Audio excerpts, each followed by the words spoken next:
StraightallDay.com. You are now tuned into the show where you learn the discipline to show up day after day, to do the work, the confidence to put yourself out there boldly and authentically, and the mental toughness to continue showing up, doing the work, putting yourself out there, even when the success you've expected to achieve has yet to be achieved. And on top of all this, you get a huge dose of personal initiative. What is that?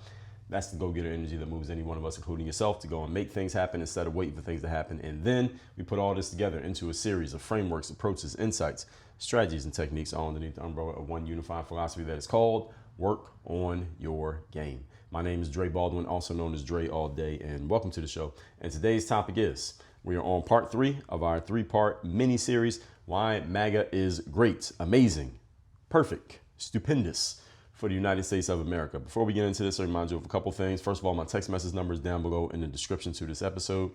Secondly, work on your game, workonmygame.com. That's where you can get on my email list and get my emails completely for free every single day. I call it the Daily Game email. And third, workonyourgameuniversity.com. You want to work with me directly. You want to have me as your direct coach. You want to get access to all of our training courses, all of my live coaching calls. Have me as your personal coach when it comes to making sure you are held accountable, making sure you are following through, creating the proper systems and strategies for you to execute at the highest possible level for your career, your business, and for your personal life. Go to workonyourgameuniversity.com. You can learn more about that and take your next steps. With that out the way, let's pick up where we left off, which is point number 7. We're on part 3 of our ongoing mini series here. Why MAGA is great for America. Point number 7. Protection of free speech and individual liberties.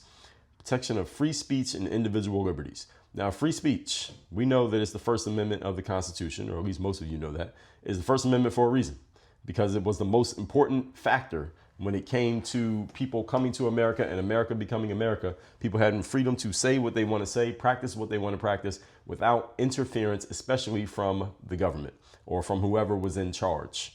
People want the ability to say whatever it is they want to say, not be attacked or held liable in any way, especially legally, and not being held liable in any way for doing so. The very concepts of misinformation, disinformation, calling things hate speech or harmful rhetoric, these very terms are attacks on free speech.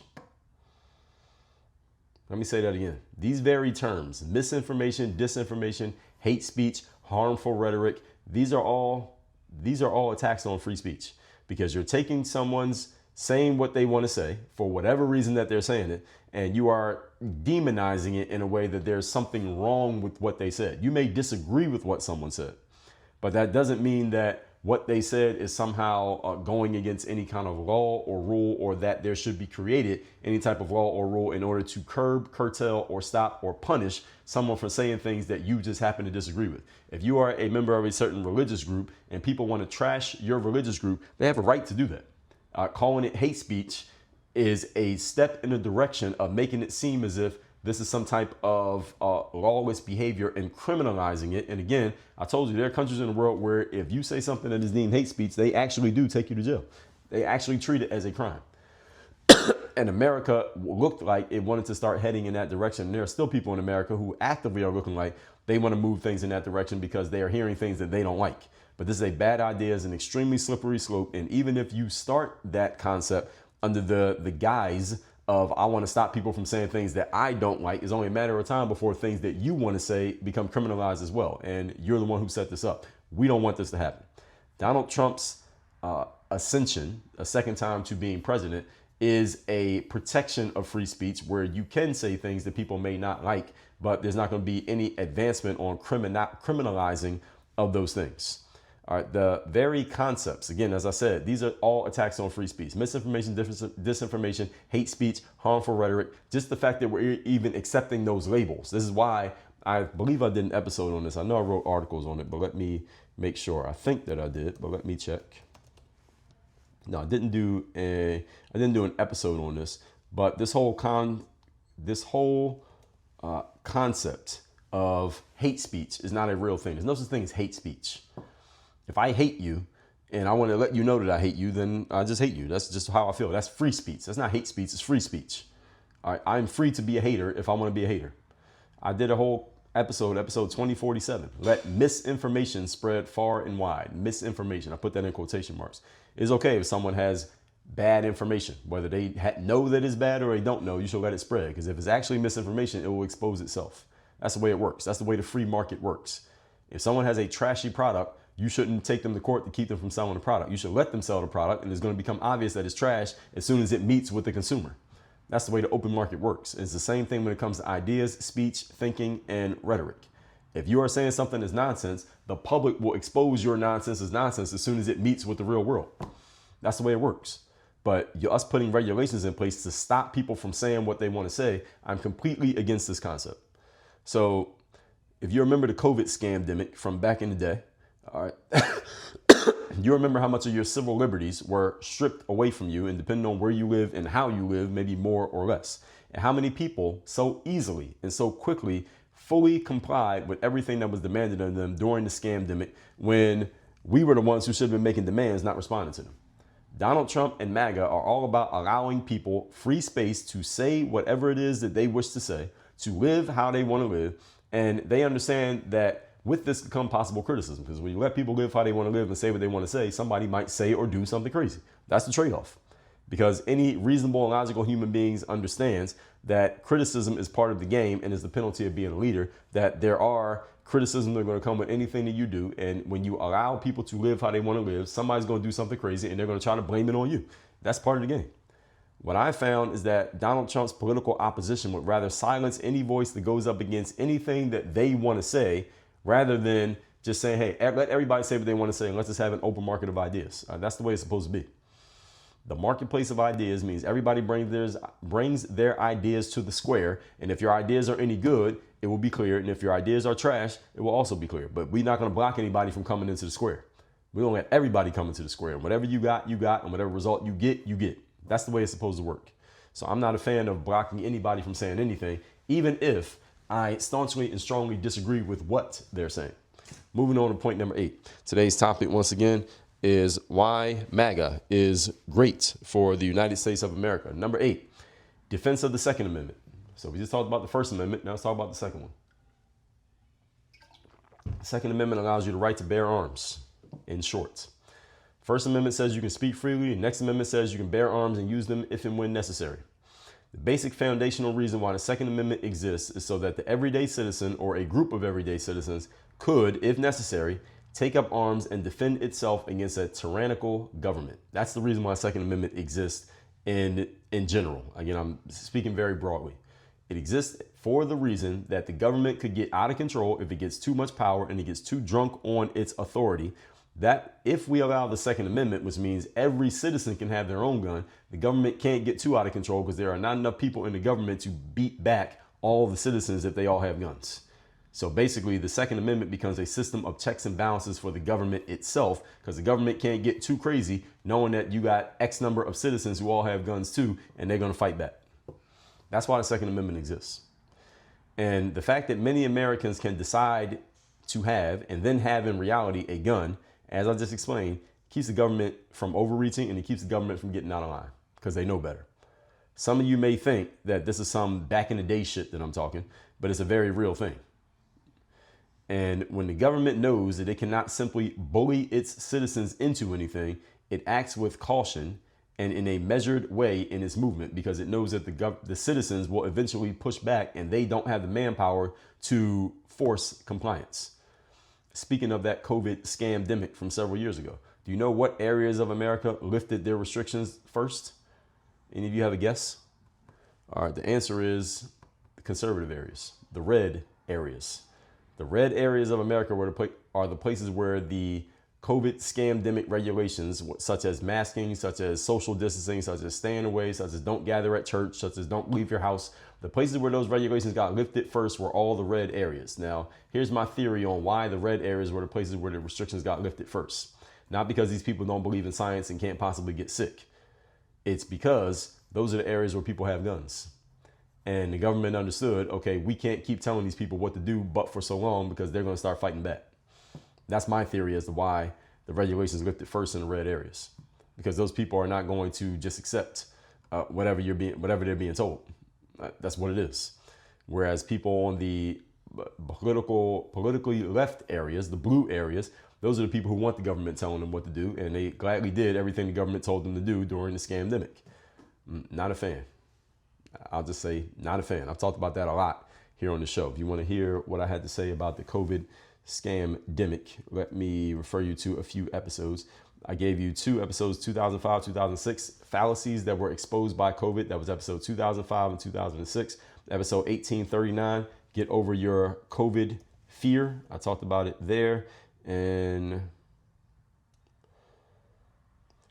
no, that wasn't the episode where I talked about it. And those are the places I talk about it, at least for now. You can find more on YouTube that weren't podcast episodes.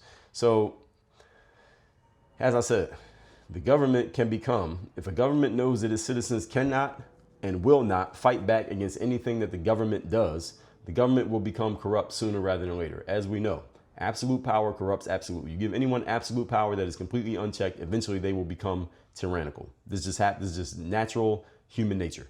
This applies to all of you. Even those of you listening to this, you think you're the most benevolent, nice person out there in the world, most caring, the most empathetic person in the world. If you had absolute power, eventually you would start doing some wild shit because nobody can stop you.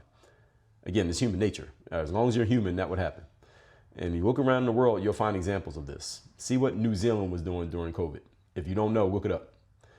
They had full lockdowns. They had rules on where you could go and when you could go. They had police enforcement of the nonsense. Who was in charge in New Zealand during COVID? If you don't know, I'll tell you, it was a woman. All right, and you can draw whatever conclusions you want from that. Gun ownership in New Zealand is highly restricted. Do you think all of these things are connected? The fact that they had these super strict rules that you can't really own it. It's very hard to own a gun in New Zealand, and they had a woman in charge. Do you think all 3 of those are connected? You decide. Let's move on to point number 9. Today's topic, once again, is why MAGA is great for America. Number 9, fighting wokeism and political correctness. Wokeism, DEI, political correctness, fighting against it. Now, this is one that we know Donald Trump has openly and clearly made it known that he is against these things and he's going to fight against these things. And I think we can agree that's exactly what he has done. I think you can tell, even if this is your first time listening to me, that I am an individual who is far from what you would call politically correct.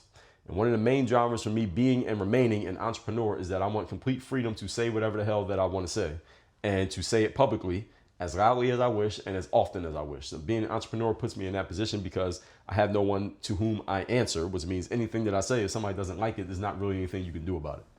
All right, and being in a position as an entrepreneur, that puts me in a position to say these things that not everybody can say, not everybody even wants to say. In today's world, there are a few places where you can do this while being employed by somebody else. It's very difficult because you might say something that your bosses or your employers or the person who signs your checks doesn't want you to say, whether they just disagree with you or even if they agree with you, they just don't want you talking about it. Hey, you work here, just don't talk about politics. Just don't talk about religion. Just don't talk about these things. They'll just tell you not to talk about it at all. They don't even tell you their opinion. They may even agree with your opinion, but they just don't want you talking about it at all while you are a representative of that organization. And this is something that I told you all when it comes to having a platform like what I have. One of the main reasons why you have a platform like this, if you want my advice, is that you have things that you want to say that you can't not say. One of the reasons why I have this platform, the reason I'm able to put out the things that I put out, because I have things that I want to say that I can't hold in and not say them. Now, that doesn't describe you. That's completely fine. You can just listen to me.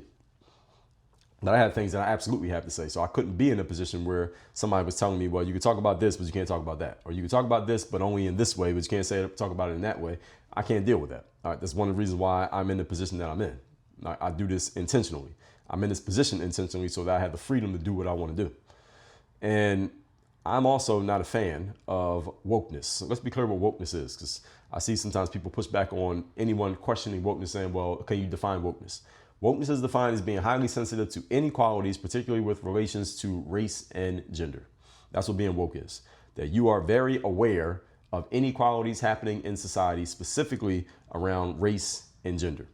I'm not a fan of this because when you are highly sensitive to looking for things that are unequal, the problem with it is damn near everything in life is unequal, which means your radar is always going to be going off because there's always going to be something that's unequal that happens in life.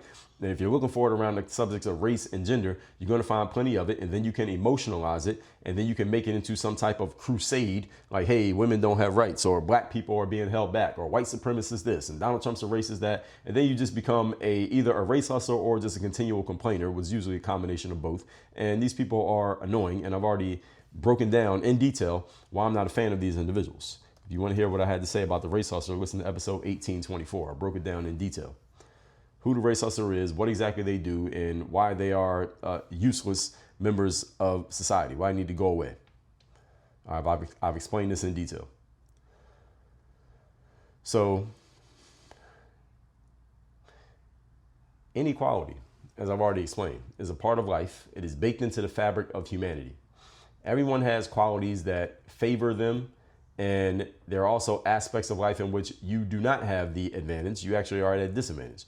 Your job in life is to find and exploit the areas in which you have advantages, not complain about the areas in which you don't have them or other people have them. MAGA is on a crusade against the garbage of wokeness, and I completely support it. I support getting rid of wokeness, getting rid of people complaining, and making a business out of continually complaining and riling other people up to bitch and complain about their circumstances rather than getting off their ass and doing something about it. Moving on to point number 10. Today's topic, once again, is why MAGA is great for the United States of America. Point number 10, promoting American values and American patriotism. Now, again, if you're an American, how could you be against this? Now, I know there are some Americans who are actively against it because, again, they don't like Donald Trump. So they're framing themselves as some form of a virtue signal saying, well, we're sorry to the rest of the world that America is being so terrible right now. This is bullshit. Stop being a bitch. I see a lot of men doing this. And I just did a whole series on how to stop being a pussy. This is pussy behavior. When you're an American and you're a man and you're apologizing on behalf of America to the rest of the world, people are doing it performatively, but even the fact that you would even fix your mouth or your fingers to even say these things makes you a pussy. That, oh, I'm sorry that America's doing such terrible things. Nonsense. Now, American patriotism and promoting American values is why America is America, is why even the people virtue signaling that America is doing bad things right now, you notice none of them is going anywhere. You notice that, right? When I talked about immigration, I was touching on this exact point.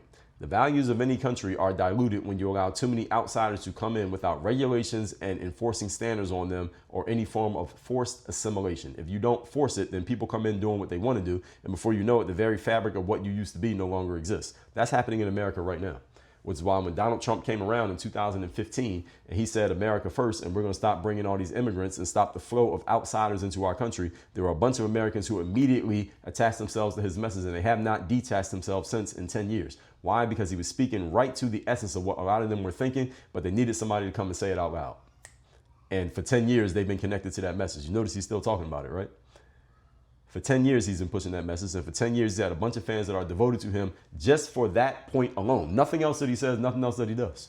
Just for that point alone. What should that tell you? That should tell you there's a whole lot of Americans who agree with it. That's what it should tell you if you're a thinking person. There's a lot of people who don't like the concept of a bunch of people coming in from outside of our country who do not respect our standards, do not respect the fabric of what America is, don't even give a damn about what America is. They're coming in here, getting handouts that they did not earn. They are not contributing. They are only taking. They are taking jobs. They are taking positions. Some of them may be committing crimes, and they are changing the fabric of the country right from underneath the people who have been here for decades, and nobody's saying anything about it.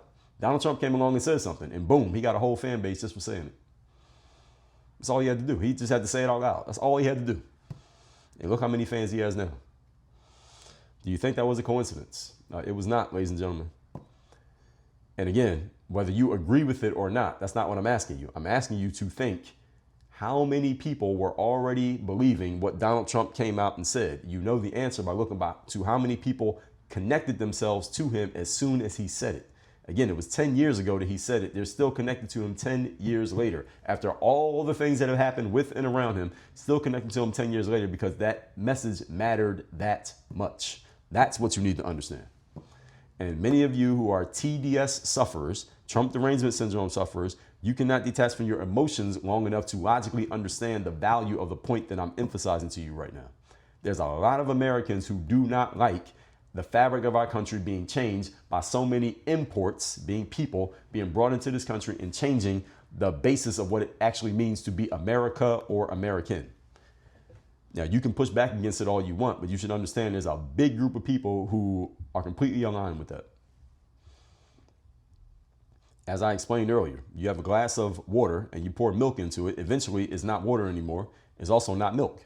It becomes this third party thing that we don't even know what it is. And somebody who just wants a glass of water may not want to drink your water that used to be water, but now it's mixed with milk and it's not even milk and it's not water. And what the hell is this? They might not want to drink it at all because they don't like what it looks like. It's not what they thought it was. This is the pushback that Americans have against immigration. This is the pushback Americans have against people coming in here and not being forced to assimilate. Again, when you move into other countries and you want to become a citizen, first of all, they make you put some money on the table, literally money on the table. And we're talking 6 figures of money on the table, not $10. 6 figures of money on the table given directly to their government and to their real estate programs. I read these out loud to you a few weeks ago when I did the episodes on immigration, and they make you assimilate. You can't just come in there with your American values and do what you want to do. No, not in our country. And they will check you. They will tell you, you can't do that here. And if you keep doing what you ain't supposed to do, we will kick your ass out of here. America needs to be doing the same thing. And again, when Donald Trump came along expressing these sentiments, he didn't say it in so many words, but he came along expressing these sentiments, a bunch of people said, yes, that's exactly what I wanted to hear. Are y'all paying attention? It's been 10 years, folks. When our country allows too many outsiders to come in and do not force them to adapt to our ways, then all of a sudden we don't even know what it means to be here. What does it mean to be America? What does it mean to be American? We don't know. There's a bunch of you listening that just can't even answer the question. You don't know. Because there's so many people doing whatever they want to do. Yes, we are the land of the free, but there's a limit to freedom. Freedom has a cost, folks. Let's remember that. You want the freedom, you go to another country and say, hey, I want the freedom to come live here. They say, okay, you can have that freedom, but you got to pay for it. See, in America, you come over here and say you want to live here, at least with the previous administration, they said, okay, you ain't got to pay us nothing. We'll pay you. We'll give you a card with a bunch of money on it so you can buy food. We'll give you a hotel, even though we're going to keep the veterans and the homeless people living on the street. But you just came here. We're going to put you in a hotel in New York and Manhattan, and we're going to give you a card with a bunch of money on it. You don't have to give us anything. We're just going to give it to you. All right, how long can that sustain before you get serious problems? And depending on who you ask, we already got serious problems. You can't just let people come into your space and do whatever it is they want to do. If you have a house and you invite people over your house and you say, hey, the custom in our house is you take your shoes off at the door, and somebody says, well, I don't want to take my shoes off, and they just walk in with their shoes on, put their feet up on your coffee table, are you going to accept that? Okay, so when an American says, we don't want more immigrants coming in here, taking jobs, using up the public resources, getting breaks and benefits from the government that they're not even giving to us, and they're going and allowed to just live here and take up space, that's not okay. The same way you wouldn't allow somebody to just walk in your house and just go in the fridge and put their feet up on your table, the same way that an American feels about immigrants coming into this country. And they have a right to that feeling. Even if you don't agree, they have a right to it. And Donald Trump is representing this. The MAGA movement is pushing back against, we're just going to allow anybody in because we just want to be this global safe haven. Fuck that. And I agree with what MAGA says on this one. What do you think?